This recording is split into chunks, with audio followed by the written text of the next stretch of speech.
ना तो चल जाए बहु नहीं हराबा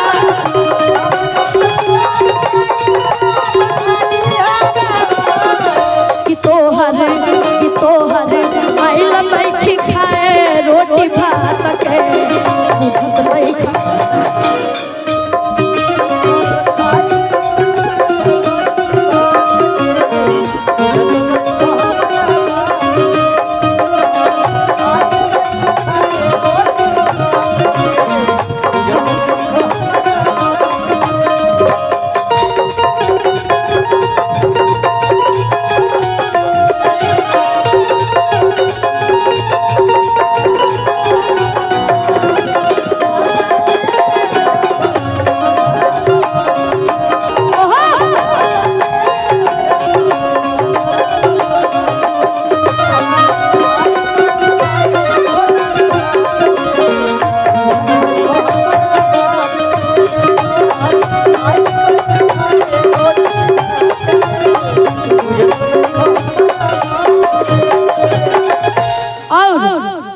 माता बहन लोग में एगो चीज होला जाना तानी का अपना भीड़ जितना रही नु अपना भीड़ करोड़ों ही तो उ लोग ना देखे लेकिन दूसरा के भीड़ लाखों रही तो खूब देखेला लोग अपना पति से बोली जा कैसे कैसे कहली जा कि अरे रोजे गोतिनिया ए राजा जी कि घर में मरद संगे सूते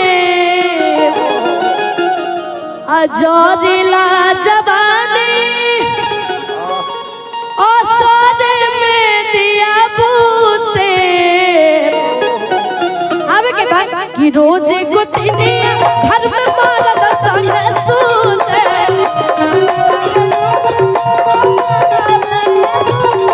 अजरेला जवानी असरे में दिया बूते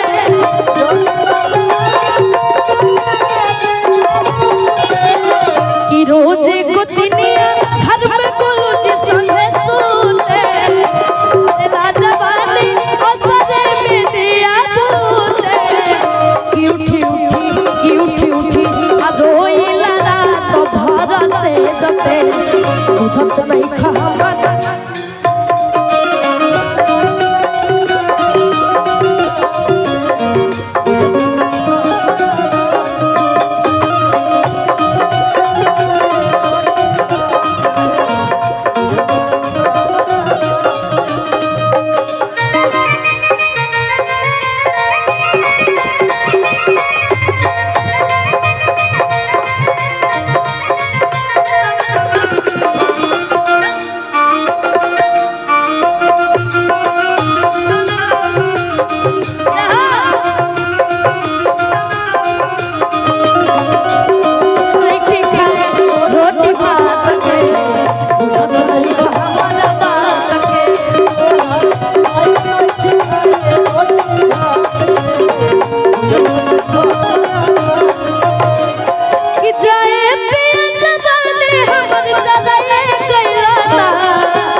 नचनिए खातिर कनिया के भूलइए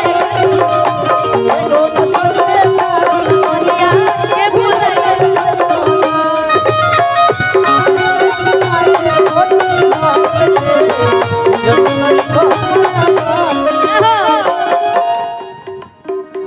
और एक लाइन हम अपना भाई लोग खातिर हम खाए के जाइल बड़े जाए कितना दिन से एगो लड़की के कितना दिन से एगो लड़की के रही फेरा में हम लागल हो रही फेरा में हम लागल सोचते रही कि आई लव यू कही सोचते रही कि आई लव यू कही कल तो सजले भागल कल तो सजले भागल कितना दिन से एगो लड़की के रही फेरा में हम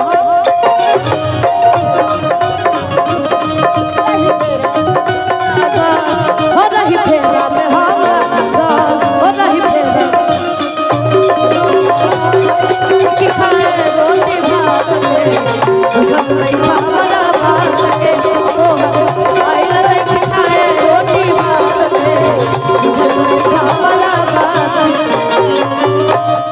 कि तोहरा अरे आइल नहीं खाए